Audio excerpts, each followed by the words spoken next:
Hello नमस्कार सत श्री अकाल केम छो कस्य काय केरो हाल है केना छी यहाँ सब कैसन वानी हाउ आर यू कैसे हैं आप लोग केमो नाचो मनक्कम खम्मा गनी हुकुम केमती अच्छंती की खबर नमस्तुभ्यं राधे राधे राम राम देवी और सज्जनों।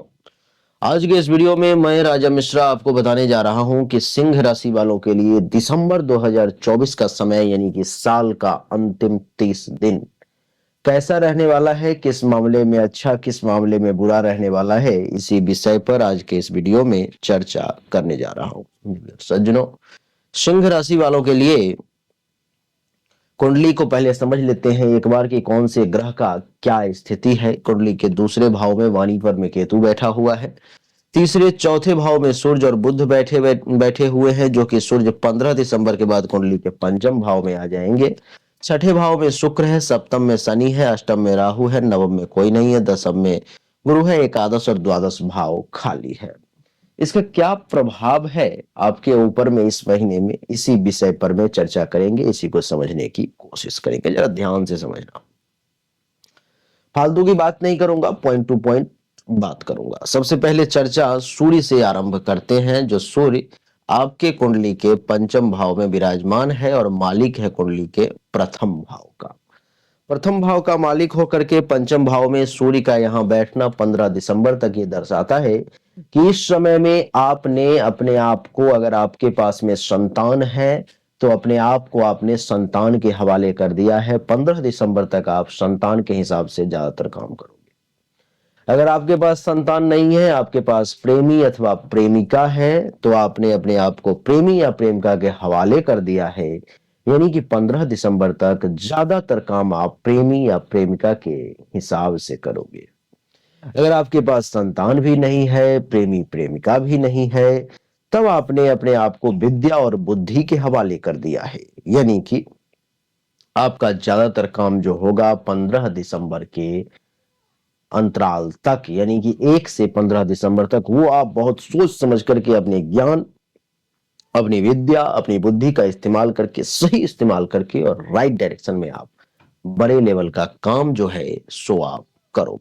देवी और सज्जनों, जिस किसी भी व्यक्ति को प्रेम प्रसंग के मामले में जाना है, वो किसी लड़का या किसी लड़की को, किसी पुरुष अथवा किसी महिला को वो पसंद करता है या करती है, तो उसको इस समय में वो अवसर मिलेगा। 15 दिसंबर से पहले वो लोग इस समय में निश्चित तौर पर में वो करने की कोशिश करें, आपको जरूर लाभ, जरूर सफलता मिलेगी।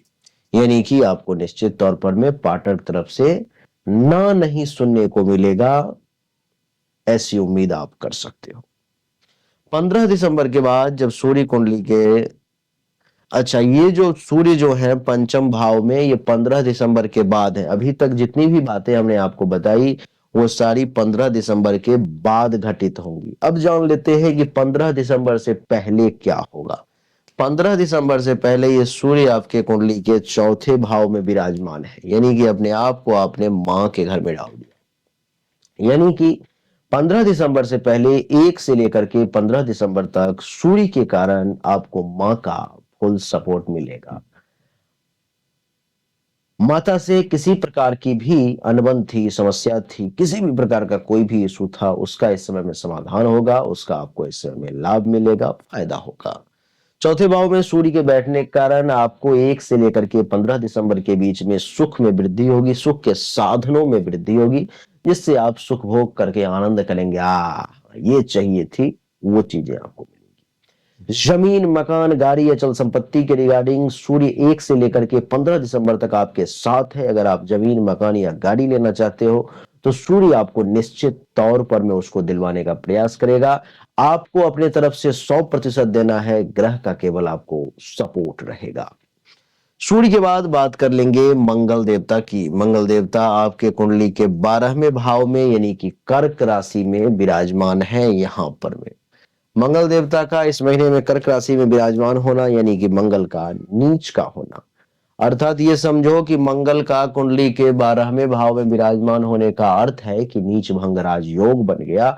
अर्थात आप अगर विदेश से जुड़े हुए हो, आपका कारोबार विदेश से जुड़ा हुआ है, तो आपको बड़ा लाभ मिलेगा, बड़ा फायदा होगा। आपकी जानकारी के लिए मैं बता दूं कि मंगल मंगल जो है कुंडली के 12वें भाव में होने के कारण जो है सो और क्या होगा, 12वें भाव में मंगल है तो आपको किसी भी प्रकार की धन हानि अगर हो रही है, किसी भी प्रकार का हेल्थ वाइज इशू अगर है तो उसमें राहत देखने को मिलेगी। पैसा बार बार फंस जा रहा है, बार बार बर्बाद हो जा रहा है, तो ये मंगल आपको सुरक्षा प्रदान करने का प्रयास करेगा। आपकी जानकारी के लिए मैं बता दूं कि मंगल का यहाँ पर मैं बैठना, आंख से संबंधित जिस किसी भी व्यक्ति को परेशानी है वो थोड़ा सा विशेष सावधान रहे। और मंगल के लिए हनुमान चालीसा का पाठ संभव हो तो दैनिक तौर पर में, नहीं तो मंगलवार को जरूर करें। मंगल के बाद बुध की बात कर लेते हैं। बुध कुंडली के चौथे भाव में है, दूसरे भाव का मालिक चौथे भाव में आ गया, एकादश भाव का मालिक चौथे भाव में आ गया। यानी कि बुध जो है सो माता से अगर कोऑर्डिनेशन बना करके चलोगे, माँ के साथ अगर राय विचार करके चलोगे, माँ के साथ अगर सोच समझ के चलोगे तो आमदनी में भी वृद्धि होगी, लाभ भी मिलेगा, उपलब्धि की प्राप्ति भी होगी, मनोकामना की पूर्ति भी होगी, सीनियर्स का सपोर्ट भी मिलेगा, बैंक बैलेंस में भी वृद्धि होगी, आपको परिवार का भी फुल सपोर्ट मिलेगा।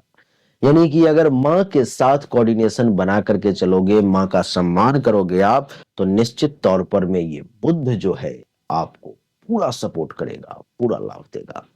बुध के बाद गुरु की अगर बात करें तो गुरु कुंडली के 10वें भाव में है। ऐसे सभी लोग जो सरकारी नौकरी में है, ऐसे सभी लोग जो एजुकेशन के फील्ड में, उन सभी लोगों का गुरु का फुल सपोर्ट है। सरकार से कहीं से भी अगर जुड़ाव है आपको, तो सरकार से लाभ मिलने के योग है, सरकार से फायदे मिलने के योग बन रहे हैं आपके लिए। सरकार आपको बहुत मदद करने वाली है, सरकार से आपको बहुत फायदा मिलने वाला है। देवी और सज्जनों, 10वें भाव में गुरु बैठा हुआ है तो इस महीने में ये और क्या करेगा, तो और आपको पिता से भी लाभ दिलवाएगा, पिता तुल्य लोगों का भी अच्छा खासा सपोर्ट प्राप्त होगा। पैतृक संपत्ति का अगर लड़ाई झगड़ा चल रहा था, अथवा पैतृक संपत्ति की अगर आपको प्राप्ति नहीं हो रही थी, पैतृक संपत्ति के मामले में किसी भी प्रकार की परेशानी को आप झेल रहे थे, भगवान की कृपा से इस समय में, इस महीने में आपके पास में वो अवसर है कि आप उस पर में काम करें। ईश्वरी कृपा रही तो सूर्य भी सपोर्ट में है, बुध भी सपोर्ट में है, गुरु भी सपोर्ट में है, आपको लाभ मिलेगा। आपकी जानकारी के लिए बता दूं कि गुरु के बाद शुक्र देवता के बारे में बात करेंगे, जो शुक्र कुंडली के 6ठे भाव में, छोटे भाई बहन हो या आपके पिता हो, क्योंकि इस कुंडली में शुक्र कुंडली का मालिक है छोटे भाई बहन का और पिता का। अगर आपके पास कोई छोटा भाई बहन है अथवा आपके पिताजी अगर जीवित हैं इस समय में, तो उनको हेल्थ वाइज इशू का सामना करना पड़ेगा, आपके छोटे भाई बहन को हेल्थ वाइज इशू का सामना करना पड़ेगा। जमीन मकान से संबंधित वाद विवाद से बचना चाहिए आपको, आपको उसको क्लियर करने का प्रयास करना चाहिए। 3 ग्रह आपके फेवर में है, गुरु, शुक्र, गुरु, सूर्य और बुध चाह रहा है कि आप इन सब मामलों को निपटाएं। शुक्र का यहाँ बैठना पिताजी को और छोटे भाई बहन को कुछ दुश्मनों से परेशान करवा सकता है, कुछ दुश्मन उन पर में हावी होने की कोशिश कर सकते हैं। शुक्र के बाद शनि की अगर बात करें तो शनि कुंडली के 7वें भाव में है। 7वें भाव में शनि का होना ये दर्शाता है कि आपके लिए शश नामक पंच महापुरुष राजयोग बना हुआ है, आपको विवाह नहीं हुआ है, विवाह के योग बनेंगे, पार्टनर्स का साथ मिलेगा, जिसका विवाह हो चुका है जीवन साथी का सुख भोग करेंगे। दैनिक रोजगार व्यवसाय अगर किसी भी चीज का है तो ये शनि आपको वहां पर में मदद करेगा। आपकी पत्नी थोड़ी सी बीमार पड़ सकती है अथवा आपके पति थोड़े से बीमार पड़ सकते हैं, उनसे बचाने के उनको प्रयास करें। राहु कुंडली के 8वें भाव में बैठा हुआ है, जिसका अर्थ ही है कि काम में रुकावट और बाधा डालने की कोशिश राहु जरूर करेगा, तो उससे आपको बचने का प्रयास करना है, अपने बुद्धि का प्रयोग करना है। केतु कुंडली के दूसरे भाव में है, बुध के घर में, तो ये डिस्टर्ब नहीं करेगा, ये युक्ति जुगाड़ षड्यंत्र किसी भी प्रकार से आपके दिमाग में वो सारी चीजें डाल देगा, जिससे बड़े से बड़े जाल को कट करके आप बैंक बैलेंस बढ़िया बनाने की कोशिश करोगे। तो देवी और सज्जनों, सिंह राशि वालों के लिए दिसंबर 2024 का समय कैसा रहेगा, बड़ा पॉइंट टू पॉइंट बताने की हमने आपको कोशिश की। उम्मीद जरूर करता हूं कि ये छोटा सा वीडियो आपको अच्छा लगा होगा, पसंद आया होगा।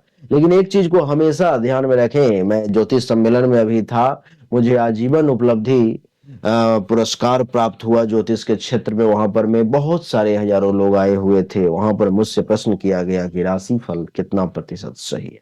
आपको भी मैं उसी का उत्तर दे रहा हूं, ये राशिफल है, ये एक सामान्य विश्लेषण है। 50 से लेकर के 90% तक ये सटीक उतर रही है।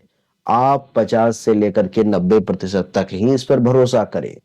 100% अगर आपको एक्यूरेट जानकारी चाहिए तो उसके लिए ईश्वर ने आपकी हस्तरेखा दी है, ईश्वर ने आपकी जन्म कुंडली दिया है। उस पर में आप रिसर्च करवाएं ज्योतिष से, उस पर में अगर आप मुझसे मिलें तो आपको 100% गारंटी के साथ वो जानकारी प्राप्त होगी। अच्छा लगा तो लाइक करें, शेयर करें, चैनल को सब्सक्राइब करके इसके बेल आइकन के बटन को दबाएं। आप सभी का एक बार फिर से बहुत बहुत धन्यवाद। Thank you so much. जय हिंद, वंदे मातरम। बोलिए राधे राधे, राम राम।